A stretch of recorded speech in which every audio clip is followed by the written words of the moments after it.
Good afternoon, everyone. This is the pre-launch news conference for the NASA SpaceX COTS demonstration flight. And here to discuss the upcoming launch and the mission is Phil McAlister, the Director for NASA Commercial Spaceflight Development, Alan Lindenmoyer, the Manager for the NASA Commercial Crew and Cargo Program, Gwynne Shotwell, the President of SpaceX, and Joel Tumbíolo, the Launch Weather Officer from the 45th Weather Squadron at Cape Canaveral Air Force Station. Now we'll begin first with opening remarks from Phil McAlister. Phil? Thanks very much. So first off, I'd like to just congratulate my fellow panelists here, Alan Lindenmoyer and Gwynne, and the organizations that they represent for getting us this far. It really is a significant achievement. We're on the eve of a very big mission, and it's had its challenges along the way, but not only getting us this far, but also for the partnership that we have been able to forge between NASA and SpaceX has been a huge success story. You know, it's estimated that well over half of strategic partnerships fail. Some put that number as closer to 80%. And yet, this partnership with two very different organizations, two very different cultures, expectations, histories have come together and stood the test of time. And we have really forged a successful relationship. That's been a very, very difficult thing, many challenges along the way. And yet, here we are on this eve of this test flight. So regardless of what happens tomorrow, I do want to congratulate both Alan and Gwynne and the organizations they represent for getting us this far. So I think that's a good segue into what's going to happen tomorrow. We have said many times, and I think it bears repeating, that this is a test flight. NASA views test flights primarily as learning opportunities. They don't fit very neatly into characterizations of success and failure. We kind of view any test flight to be a learning opportunity, and if it gets us in a better posture to fly the next time, then that's really a good thing. From my standpoint personally, this mission was supposed to be just the original C2 mission, which was primarily meant to demonstrate the Dragon's rendezvous and proximity operations capability in and around the ISS. So to the extent that SpaceX achieves most or all of those test objectives, that'll be a very good thing, and I personally will be pleased with the test. Notice I'm not saying success, I'm saying I'll be pleased with the test. And then to the extent that we can achieve some or most or all of the C3 objectives, then that will be even better. So I'm really looking forward to it. And just one other thing that bears repeating, while this is a seminal moment, it's a big mission, we really are just talking about one piece of NASA's overall portfolio. We have the largest spacecraft ever on its way to Mars right now. We've got a deep space capsule in development, as well as a heavy lift launch vehicle still in development, as well as thousands of experiments and payloads that we plan to do on the International Space Station. So NASA is still going to be pushing the state of the art, doing those things that we've been doing over the decades. But in order for us to actually be able to afford to do those things, we feel like it's time and required for us to turn over cargo delivery to the International Space Station over to the private sector, being more cost effective and enabling NASA to take our savings and plow it into those other things that we're going to be continuing to do in the years and months ahead. So with that, thanks. I'll send it back to George. All right, thank you, Phil. And now to Alan Lindenmoyer, the Manager for NASA's Commercial Crew and Cargo Program. Alan? Thank you, George. Well, this is certainly a very exciting day. We've been working very hard to get to this point. I am so proud of our teams that have worked so hard over the years and the partnership that we developed with SpaceX, and especially over the last few weeks, doing this final work to be sure we could do everything we could possibly do to help assure the success of this mission. It was certainly a great effort by everybody. And this is hard. This mission is extremely complicated. This is not easy to, the energy levels involved, the precision that is required to get the thousands of parts to all work perfectly together to achieve orbit and berthing with the space station is extremely complex. We've established these incremental milestones with SpaceX, and they have achieved all these milestones on the way. So this could be the last milestone in our agreement to complete this demonstration phase. Let's talk about the first demonstration that SpaceX achieved in December of 2010. That was the first flight demonstration for our COTS program. That was difficult in itself. The first actually, it was the second flight of the brand new Falcon 9 rocket, first flight of the Dragon spacecraft that successfully achieved orbit, 2.5 orbits later, re-entered and was recovered. And that, of course, was making history in itself. This time, it is much more complicated. Let me talk about some of the firsts of this mission. This Dragon is going to be the first vehicle the spacecraft that SpaceX has developed with a heat rejection and a power generation system. That means it's the first time you will see the spacecraft deploy its solar arrays in order to generate power during the mission. It'll have a jettisonable solar array covers that must come off. It has a charging system, cooling pumps, a thermal radiator, cabin circulation fans, and all this equipment that's necessary in order to meet the requirements for mating with the International Space Station. This Dragon will be the first time we will see the flight of the rendezvous and proximity sensors, the LiDARs, and the imagers that are required to give the proper range and range rate information as the vehicle gets closer and closer to the station. This is the first time that SpaceX is flying a common berthing mechanism. This is the mechanism that's used on all the vehicles that attach that are berthed to the space station. That is assembled onto this Dragon, as well as a hatch. This is the first time we'll see the operation of a hatch that SpaceX developed so we can enter the vehicle. It's also the first time we'll see the operation of the new flight computers on the vehicle. These are specially redundant computers in order to meet the requirements necessary for the safety requirements of the space station. So those will be demonstrated on this mission. And this is also the first time we'll see the trunk separated from the Dragon spacecraft. On the previous mission, the Dragon was separated right at the trunk plane. This time, the trunk and the Dragon will be separated from the second stage, fly out of the Wish station, and then it will be separated before the reentry. We'll also see the first time operation of the SpaceX-developed COTS UHF communications unit, which is a radio that SpaceX built that has already been flown and pre-positioned on the space station. And this is going to allow communications between the station and the Dragon during the mission, as well as a crew command panel that can give specific commands to the vehicle. So there's a lot of firsts. First flight was tough. This is even more complex. It is a test flight. Everything is a learning experience, so we're certainly going to have a lot of learning on this flight. So this program represents a new way of doing business for NASA, and you hear us talk about that. I want to talk about that a minute. Instead of using traditional contracting approaches, we're using a commercial model. So what does that mean? That means it starts with a solid value proposition.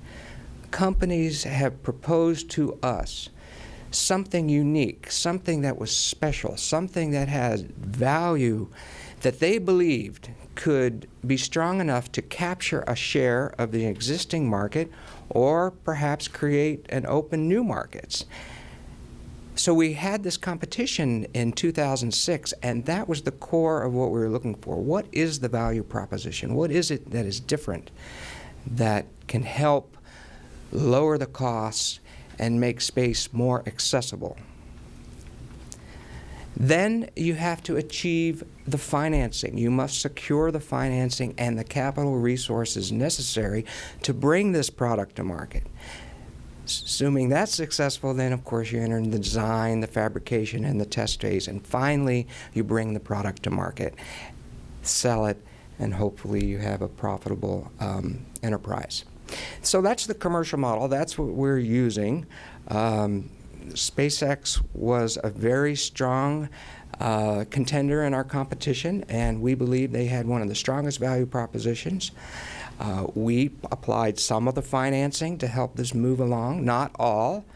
We are an investor in the project, and of course, I would say it's been quite successful so far with the development of the Falcon 9, and they have already lined up a number of customers to achieve a sustainable business. I think this is an example of American entrepreneurship at its best. So, of course, we wish the best of luck to SpaceX tonight, and we're looking forward to many more missions and regular cargo service flights to the International Space Station. Thank you, Alan. And now to SpaceX. Gwynne Shotwell, who is the president of SpaceX. Gwynne. Well, it's probably going to be difficult. Well, it is going to be difficult for me to convey how excited I am to be back here in this room, because that means we're flying shortly. It's been a bit of time since we've flown. The COTS C1 mission was successfully executed in December 2010. And I have about 1,850 folks in California, both at our headquarters and our Vandenberg launch site in Texas, here at the Cape, and our facilities in Washington, D.C. So almost 1,900 folks that have been really working very hard, very long hours, and I wanted to take this opportunity to thank them as well as their families who've been hanging in there with each of them. So thanks to the employees for allowing me to be here today and talk about this upcoming flight. I also want to thank our supporters.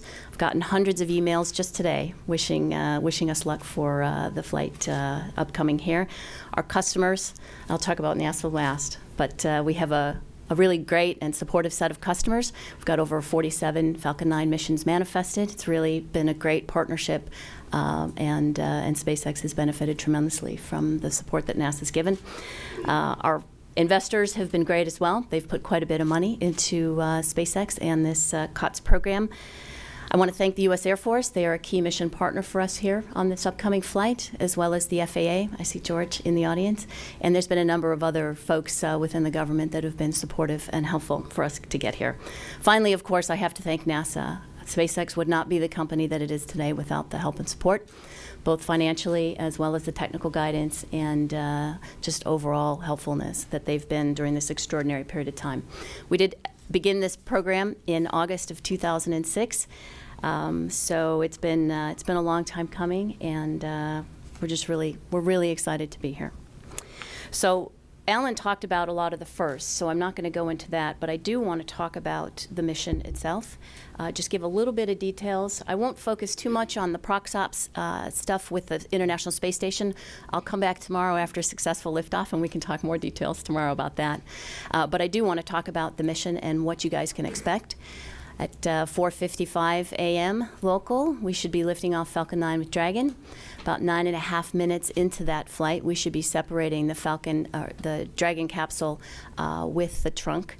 And then we will begin on-orbit initialization. We'll deploy the solar arrays, about 11.5 minutes. Really a key milestone that we should be looking for is about 2.5 hours in then, where we open the G&C bay door. I can describe that if you guys have questions about that, but it's a key new feature for this particular mission. It basically exposes the proximity operation sensors to space, so that we can see the International Space Station as we're approaching and allow us to get close enough to be able to berth. Our star trackers also then get a view to space of that. So that's a critical function for us, and that happens at about 2.5 hours, 2 hours and 26 minutes, I believe. So the first 24 hours or so are going to be spent catching up or phasing with the International Space Station. Entering day 2, at about hour 40, we will start a fly under, and that'll go for about 10 hours. So what we're doing during that fly under is the majority of the C2 portion of the original mission. We'll be talking to the space station through our cuckoo radio that Alan described. We will also be doing a relative GPS demonstration in that time frame as well. That those are critical operations and tests that we need to execute. Show NASA the data, make sure we're doing what we're supposed to be doing, make sure the comms are working.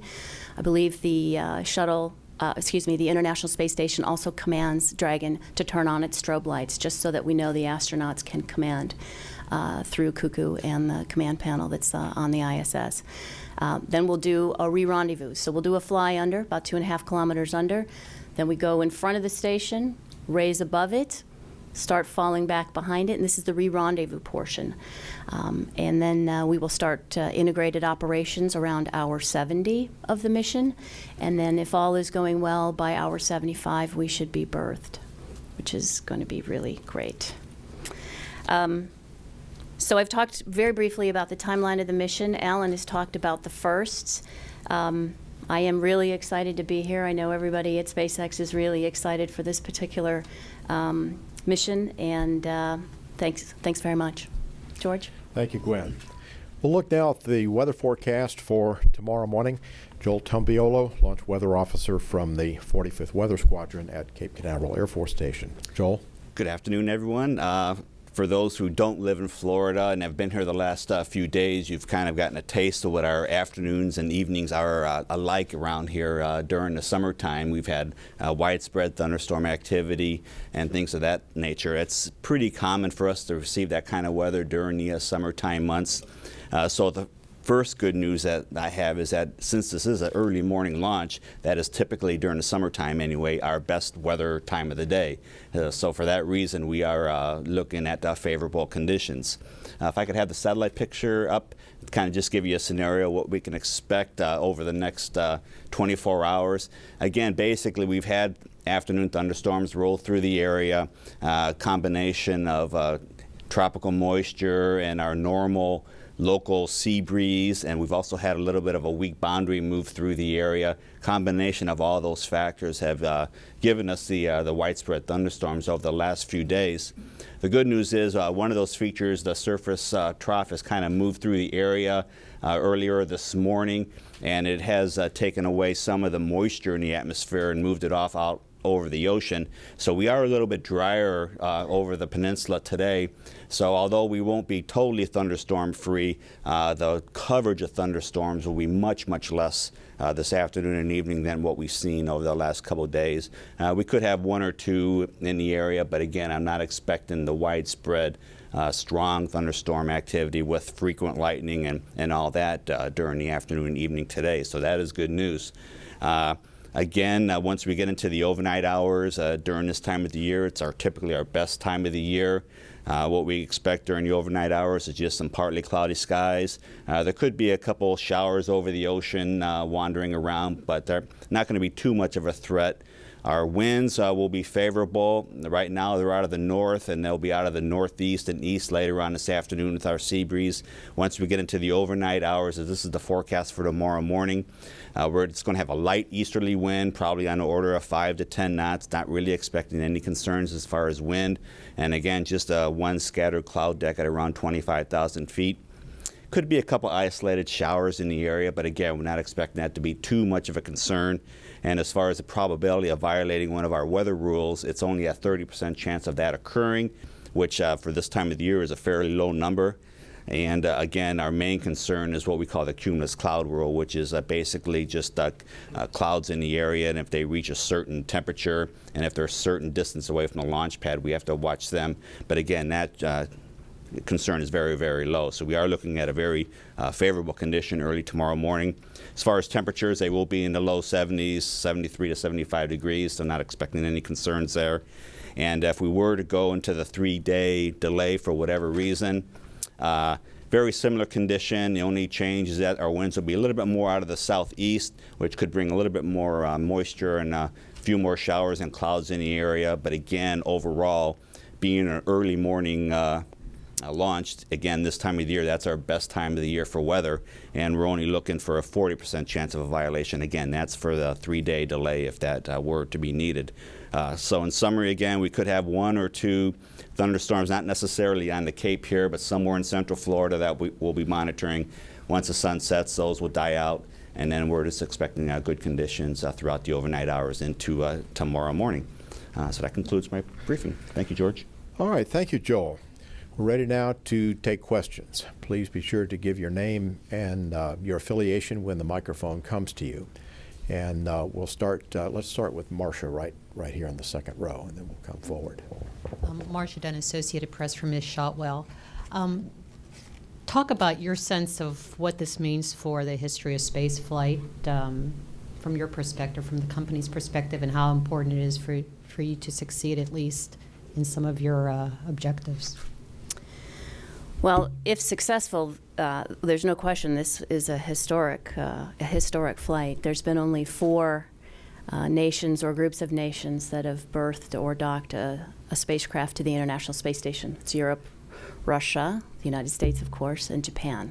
So, yeah, we really stand in awe of having the opportunity to attempt this. This is a test flight. What's important from a SpaceX perspective on a test flight is to make sure we learn something. Hopefully we learn a lot, and hopefully we make a lot of progress.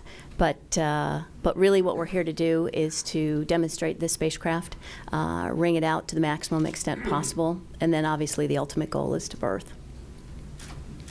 Jay? Jay Barbary with NBC. Ms. Shotwell, what everybody is expecting here, you're delivering cargo, which is great and is needed, but what they're looking at is when will American astronauts be back flying from these shores? We know of SpaceX's interest to fly American astronauts. And Mr. Musk said back in January 2011 that he would fly Falcon 9 17 more times before humans would fly. Now, I understand that you probably revamped the schedule a little, but could you tell us how many times you expect to fly Falcon 9, where it'll be before you will be able to talk to NASA or get ready to fly American astronauts from here again? Sure, Jay. I think we're still very close to the 17 flights of Falcon 9 target. We anticipate 3 flights this year, Falcon 9 and Dragon flights this year. Next year, we hope to fly Falcon 9 and Dragon twice under the CRS program. And then we have 6 additional flights, which include the advent of the Falcon Heavy next year. And then in 2014, I've got a launch almost every month. I've got only a couple spots left on the manifest. So by the end of 14 or early 15, when we hope to fly humans for the first time, we should have, I guess if I were to be adding while I was going, it's probably 20 or so, a little over 20 flights. We had 20 flights? Of Falcon 9. Uh-huh. And then let's go back and figure out how many Falcon 9 and Dragon flights there were. So 3 this year, 2 next year. In 14, we'll be flying 3 Falcon 9 Dragon flights. And then we'll have a number of test flights of the Dragon in its crew configuration in 14 as well. So, and that is, by the way, I'm presuming that we are one of the winners. I'm kind of jumped ahead of myself here, sorry, of the ongoing procurement with NASA for the CCAFS, the Commercial Crew Program. But you're really saying that you really expect all of this has to go correctly, has to go right, you have no problems, and then you're really talking about the very earliest end of 2015, early 2016. Is that correct? Our plan right now is to fly crew within 3 years. Hopefully in early, certainly by mid 2015, we should be flying crew. And not all those flights have to be successful in order to achieve that. Obviously, we would love for every flight that we have on our manifest to be successful. Certainly make my job incredibly easy. But I don't think, but I don't want to say that. I don't think that's realistic. This is a tough business. Just so I understand this, you're flying 3 flights this year, which is 2012. Correct. Okay. Now you say you're going to fly 2 next year, which is 2013. 2 Falcon 9 Dragon flights, plus Yes. 6 additional Falcon 9 flights. 6 additional all next year, so you're going to fly a total of 8 next year? That's the plan, yes. Okay, so that'll be in 13. So in 15, you're going to start flying about 1 a month, I think you said there. And then this is when you hope that you could get ready and I assume man rate. I don't know if you have to do everything on pad 40 or if you'll go over to pad 39B, or you've got a lot of things out there yet to do. We have a lot of work in front of us to fly crew. That is true. Okay, but you hope to be able to do it in 2015. That's correct. Okay, thank you. Claire? Hi, Clara Moskowitz with Space.com. Also a question for Ms. Shotwell. I know there are a number of critical elements of this mission, but which section of the flight is maybe the most difficult or the most nail-biting for you guys at SpaceX?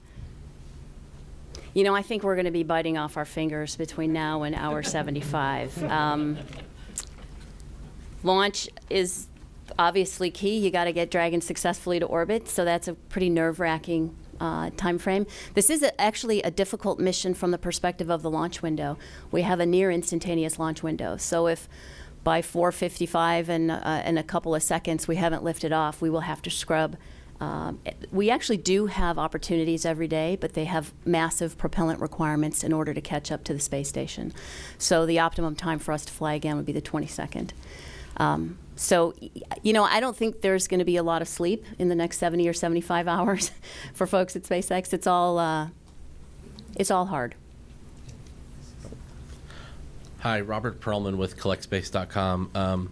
I guess for Gwynne, but also for anyone on the panel, there's been a lot of talk about success and about this being a test flight and learning things and being pleased. But what defines mission success for this? Is it just getting off the pad and you learn something that way, or do you have to be entirely successful for it to be declared mission success? Well, I can answer that from our Space Act agreement in terms of our formal agreement with SpaceX. We have a number of objectives listed, starting from licensing, ground operations, the launch activity, the on-orbit operations, through the berthing period and the controlled entry and recovery. All of these are incremental milestones that we've listed as success criteria. But the nature of this flight is such that if they are not all achieved, well, then they would roll into the next flight. So achieving any one of those incremental steps would be considered a success, and the things that are not achieved, well, then we would roll into the next flight. Ken? Thank you. Ken Kramer for Spaceflight magazine, for Ms. Shotwell and anyone. You've had to do a lot of additional testing over the last few months because you combined these two missions, okay? And you've had a lot of interaction with NASA. I wonder if you could describe a little bit what is the nature of that testing, a little bit of detail, what you've had to do. Have you uncovered any issues that you had to fix, and things like that? Thank you. Sure. So we did a major baseline with NASA in December of last year. And that was to focus on the baseline mission. And then we continued to work on the elements of such as reentry, and also continued to work on contingency operations since then. We've done a number of regression tests with NASA hand in hand on the GNC side, as well as on the software side. Most recently, we locked down our software in mid-April, and we've continued to work with NASA very closely on the software assurance process. We had a lot of changes since that primary baseline in December, and we went through every change with NASA help. Reminded me of being in college. We started at 7 in the morning, went till midnight. By the way, the NASA folks were online at 9 till 2 in the morning, days in a row, and we went through every software change, every code change, and every configuration item change since the baseline in December. We found no issues with the software, so there should be no issues about my software written. We did find a couple of process areas that we can work on and do better, but there were no substantial actions or issues that came out of that review. We're building, the spacecraft is fundamentally a new spacecraft. We flew a version of it in December, but this is a much more sophisticated spacecraft, has a lot more subsystems on it, as Alan talked about. And we are approaching a manned, a crewed body, the ISS, and you want to make sure you've got all eyes looking at everything, and I think we accomplished that. It was an extraordinary couple of weeks. I'm pretty sure we wore the NASA folks out. Right here. Hi, Lon Seidman with CTNewsJunkie.com. Just a question for the NASA representatives. It seems to be a very different approach to a mission, where in the past NASA would operate the mission, and now you're almost regulating it. I'm curious as how that role change has gone inside the organization. Has it been difficult to make that transition? And I guess for SpaceX, you kind of answered the prior question similar to that, just what it was like to be regulated in this new environment.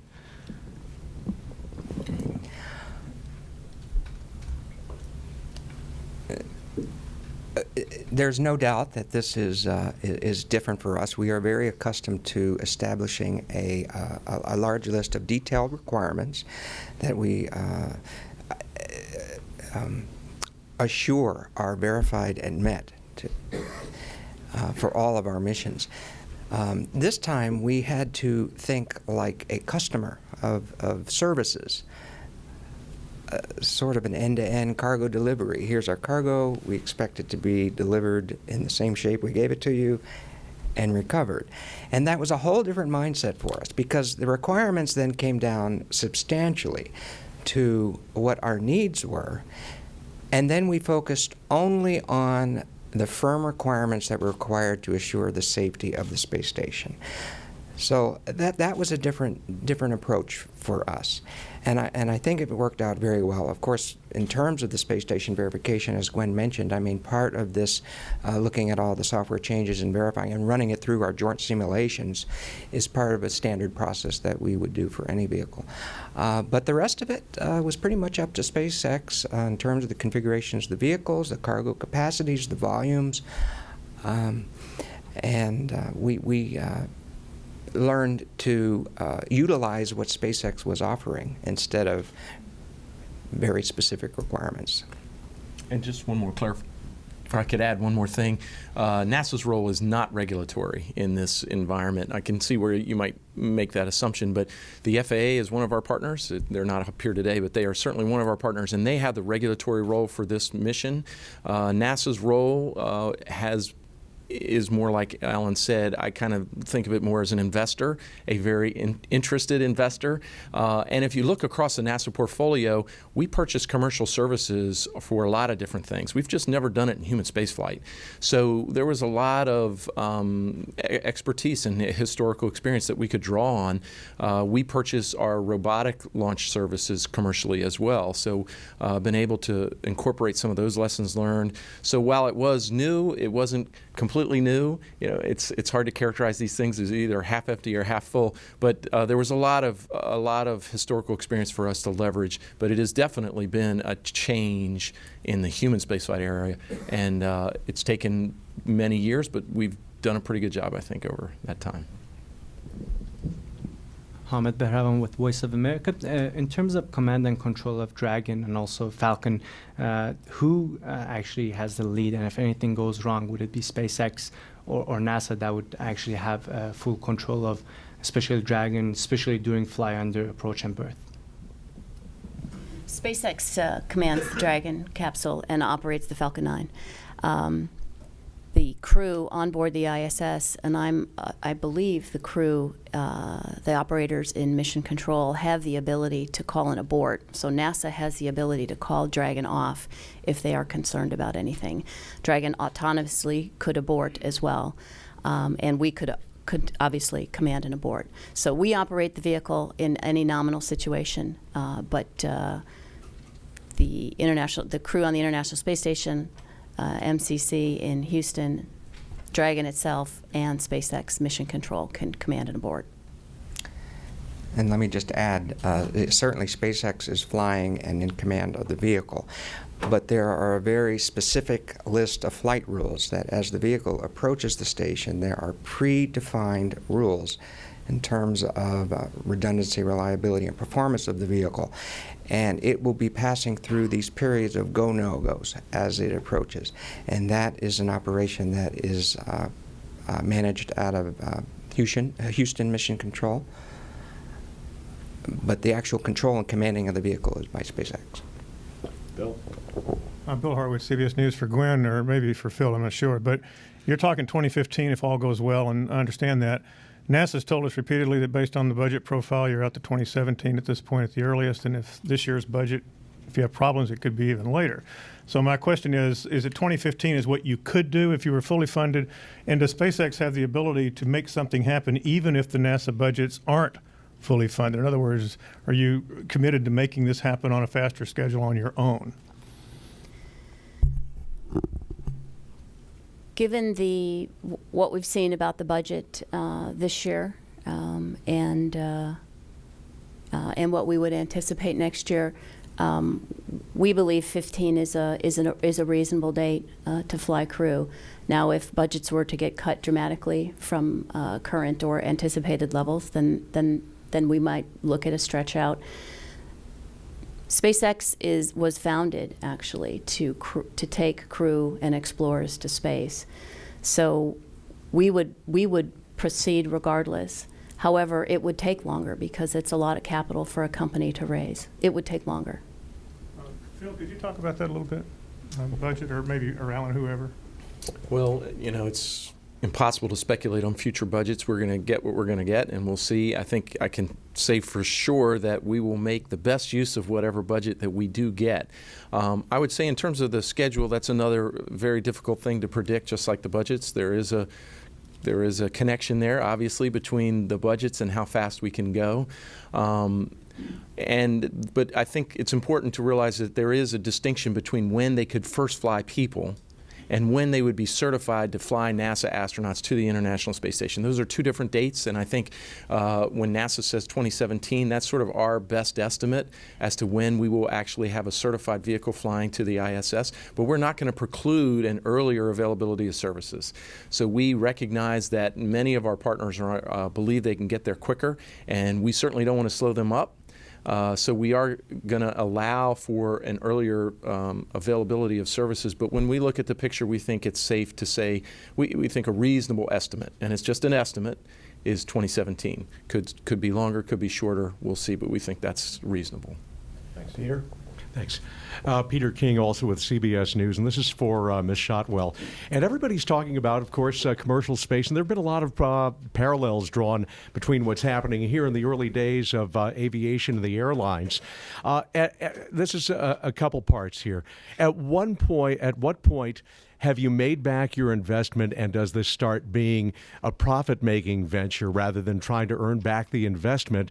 And the second part would be, do you expect that you're going to make the bulk of your money on government contracts like NASA, the way the airlines did in the early days with the airmail, or is it going to be space tourism and other concerns that really push you into the black? SpaceX as a business has done very well financially. We've been free cash flow positive for 5 years and profitable as well. So the value of the company is not necessarily, it's valued differently. The company is worth, let me not go down that path. We've been free cash flow positive and profitable for many years. So let's take that piece. Now, the second piece you say is, are we going to make most of our money from the government? And as of right now, the majority of our missions, not necessarily the majority of our revenue, but the majority of our missions are commercial or international governments. What we really want to do to sustain a healthy business is to have good penetration in every market sector. We'd love to have 30% commercial, 30% government, and 30% international governments. That would protect us from downturns in any single sector. What's also important to note is with the SpaceX system, Falcon 9 flies to take Dragon to the International Space Station for cargo missions. Hopefully it will fly to take crew missions as well. But Falcon 9 also delivers satellites to orbit. That's a well-defined market. It's been in place for some time. The U.S. actually used to dominate launch in the 90s. We flew the majority of the missions, commercial missions. We lost that in the late 90s, and we're starting to see that come back now with the Falcon 9. We are competitive internationally. We're beating Arianespace and ILS at competed deals, and we're building our manifest to keep the company healthy. Irene? Thanks. Irene Klotz with Reuters. I have a couple of financial questions for you, Gwynne, and one for either Alan or Phil. The last time I think we talked to Elon, he said that this program to date, the Falcon 9 development, also Falcon 1 and the launch sites and Dragon and so forth was basically $1 billion, of which the NASA is roughly $400 million, not including the commercial crew, and that he had put in $100 million. So where did the other $500 million come from? So we've actually spent, that was some time ago, right? So now we're at about $1.2 billion in expenditure. NASA has provided about $390 million so far under the COTS program. We've had Elon's invested 100. We've had outside investors at 120. Our commercial customers have put in about the same as our CRS customers, so just under $300 million there. And then there's the CCDEV too. I shouldn't say our commercial customers are other than NASA customers. Okay, and I realize you're in a procurement situation now, but could you say roughly how much SpaceX intends to undercut the Russians' $63 million a seat for flying astronauts to the ISS? We've been very public about that. We believe our crew capability will that we could offer that to NASA for $140 million per mission. We could take 7 astronauts, so that's $20 million a seat. All right, we're going to go to the phones now, and please ask just one question because we have quite a number of people on the phone, and then we'll come back here and take a couple of more to wrap it up. Mark Carreau from Aviation Week.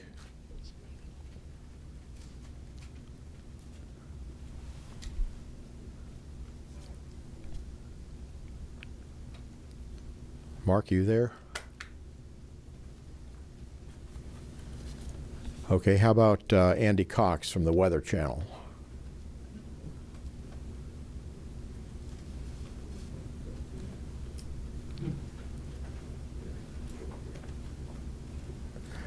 All right, we've got a problem on the phone bitch, so we'll come back here and take a couple of more. Let's come right here in the front. Sawyer Rosenstein for Talking Space. This is somewhat similar to Peter's questions, but I don't know if this is for Phil or Alan. As the airline industry, it was originally government run, and then it became commercialized.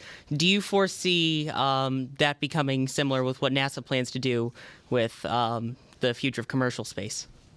Absolutely. I think it's not a perfect analogy, but it's a good analogy. We've seen the government sort of push the state of the art and then the private sector come back in. And my personal feeling is, and it goes back to one of the earlier questions about what this mission means, I kind of see that transition as being inevitable. I believe it is going to happen at some point. If it's not today and this mission falls short of expectations, it'll happen in the future because it is inevitable. Low Earth orbit is going to be a place, I believe, where we're going to see a lot of activity, economic activity, scientific activity, across the board. So I believe there's a role, there's certainly a place for everybody, and the universe is a very big place, and the solar system is a very big place. So NASA's still got a lot of work to do. But for this more routine operation of going up and down to low Earth orbit, it's difficult, it's hard. Alan gave you a little glimpse of that, but it is something that we've been doing for decades now, and it's something that we've done over 100 times. By NASA, and so we think now the time is right for all those conditions. We're not pushing the state of the art.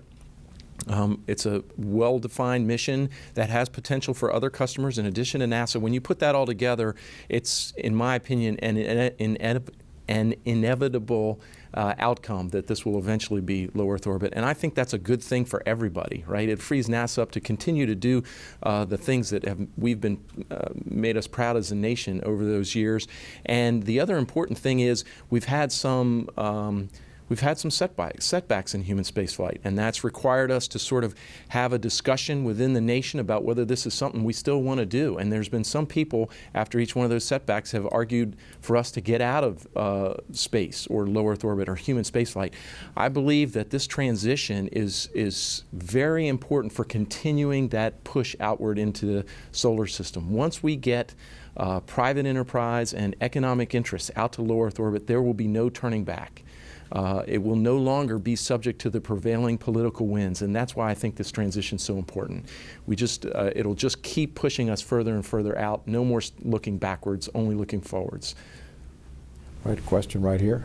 Scott from the Orlando Sentinel. A couple of questions unrelated for Gwynne. A couple of nights ago, we had some really nasty weather blow through here. Did that cause any specific problems or any specific near misses for you? No, not at all. As a matter of fact, Dragon was in the Falcon 9 and Dragon were in the hangar until last night. They did get her rolled out in vertical, however, with no issues. So I guess she was out in the rain a little bit last night. I don't know exactly when the rain stopped and when Falcon 9 rolled out, but no, there's been no issues on the vehicle. It looks solid. The second question has to do with the 17 manifested flights you've got coming up. Can you tell us a little bit more about that? What kind of customer mix you have, who you've got those flights coming up for? Sure. Gosh, if I name some customers, then I will insult the ones that I forget. So let's talk about the sectors that we are winning in. We've been very successful in the geo telecommunications market. We've just signed recently 2 for Asia Broadcast Satellite and 2 for SatMex. We signed 2 missions for AsiaSat just prior to that, 2 Falcon 9 missions. We signed Tycom in that market sector, and right after the Falcon 9 flight in December of 2010, we signed SES, one of the most conservative geo telecommunications operators on the planet. So we were really pleased with that sale. So we're making great inroads there in that sector. We've got a couple of low Earth orbit missions for international governments. We've sold to Taiwan for our NSPO. In Taiwan, which is their space agency. We've sold to the Canadian Space Agency. We've sold to Argentina, too, for CONAI, the Argentinian Space Agency. We've got a couple of commercial missions. Well, obviously, we sold, I was pretty public about our Iridium deal. Very proud of that. Biggest commercial launch deal ever signed. And then we have a number of other missions that we've not been public about. We just signed a mission this week, as a matter of fact. Hopefully, we'll have a press release about that next week. And then we also added a mission, a test mission on the Stratolaunch concept. Okay, one question here, and then we'll try the phones again. David Hirsch with NHK. In talking to other folks in industry and also within the agency, you have a lot of people rooting for SpaceX, not just for the success of the company, but really for the success of commercial space. They say that even on background, so it's somewhat surprising to me. And I wonder if you could, that's a burden for you. I mean, there's a lot of people who have a lot weighing on your launch. I wonder if you can describe the significance of that, the importance of that burden that you carry forward. And a follow-up to that is if you can give us a peek into what's going on in Hawthorne, specifically the activities of your chief designer. Elon. Okay.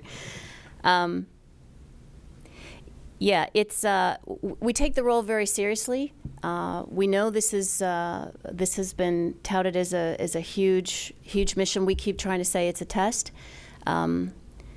But nonetheless, it's a big job, and it certainly is not going. The success or failure. Success is not going to be the success of the commercial space industry, and failure is not going to mean failure of the commercial space industry. Certainly, it makes things much easier if we do berth with the station. But we take that role very seriously. We didn't ask for that role, but we do take it very seriously. It's why we've been making sure that doing everything we can on this flight to make it successful. Do you feel that you're carrying the industry with you? You know, I feel more that I'm carrying my 1,860 employees with me. All right, let's go to the phones now. Please ask just one question because we're running out of time. Mark Carreau from Aviation Week. Yes, thanks. If you can hear me, my question is, what are the launch opportunities beyond May 22nd? And can you discuss any sort of dates for beta angle cutouts, if those have been calculated at this point? Very informed question. So we have great opportunities tomorrow morning, the morning of the 22nd, the 25th, and the 29th. Those are very good opportunities for us. Less great opportunities is we have an opportunity on the 23rd and the 26th to launch. Those we're going to have to negotiate a bit. I think we have a very quick fly under, and we're not sure we can get all the data to make sure we're safe to approach the station.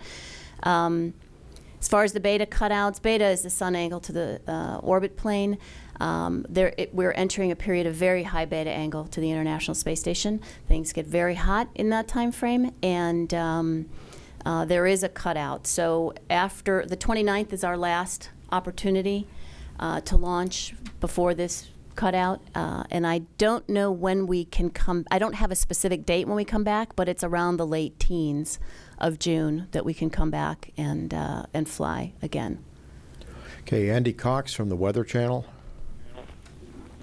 Yes, as you talked about earlier, this is a new way of doing business for NASA. And I think many of us on the outside are also trying to adjust to understand how things work compared to the shuttle operations we got used to over 30 years. So my question, not surprisingly, has to do with the coordination between SpaceX and the weather teams at Cape Canaveral. So shuttle launches had the U.S. Air Force 45th Weather Squadron meteorologists in Florida and the National Weather Service meteorologists in Mission Control in Houston. And the ultimate decision to launch, not just for weather, but as a whole, came from both the shuttle launch director at Kennedy and also the flight director of Mission Control. So obviously the 45th is supporting this launch.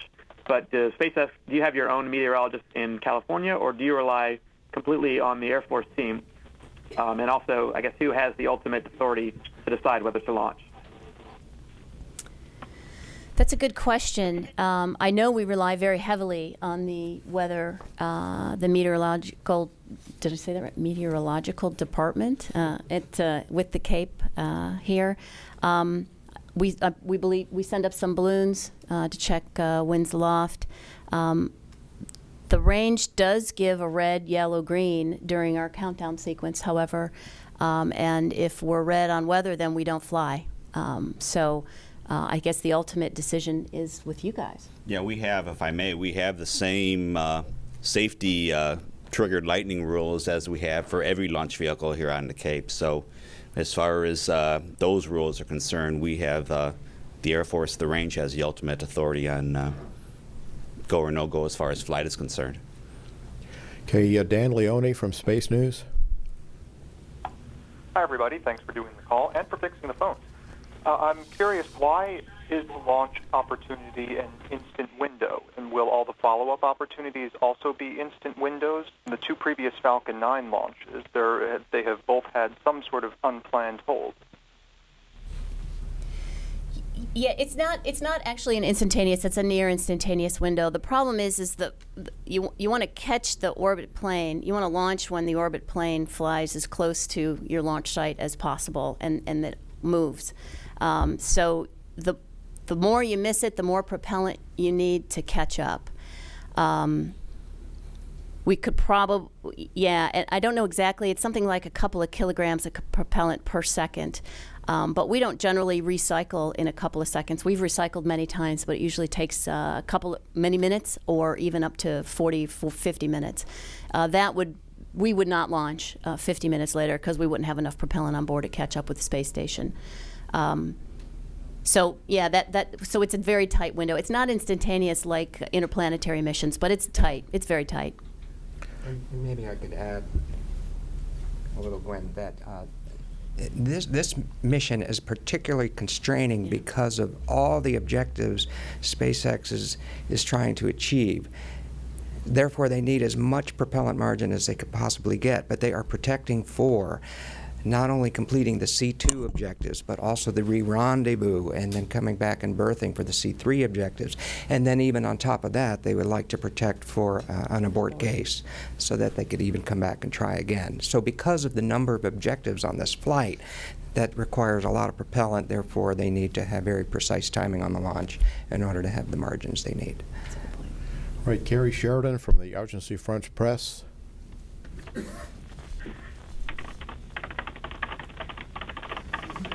All right, Gary. All right, Joseph Abbott from the Waco Tribune. Hello, thanks. Mike Griffin, testifying before Congress last fall, was sneering that you would, this is for Gwynne Shotwell, I'm sorry. Mike Griffin was sneering last fall that you had yet to even deliver the laundry to the ISS. Now that you're looking like you're going to be delivering the laundry, how does it feel to be hopefully putting that criticism to rest? You know, it's really easy to criticize. and it's very difficult to solve a problem and actually do something. So I tend to focus on the business and getting our jobs done, and not focus on those that want to criticize me or my company. Brendan McGarry from Bloomberg News. Thanks. Quick question. When does the first actual cargo supply mission begin, or when's that scheduled to begin of the 12 that SpaceX has contracts for? Assuming good progress on this next flight, the next flight would become the CRS-1 flight, or as NASA calls it, SpaceX-1 flight, and that flight will be ready to fly later this year, hopefully early fall. All right, let's come back here and take a couple questions, and then we'll wrap it up. Dan? Hi, Dan Billow from West TV for Gwynne Shotwell. Can you, I don't know if you break it down this way or not. Is there a value you can put on this mission, a dollar value? How much is this costing, this one mission? And is there a way that you can tell us, how much of that is private money and how much of that is government money? I don't want to divide up the value of. I can tell you we've spent almost $680 million on the COTS effort to date, and hopefully that's the end of it, because hopefully we have success in berth.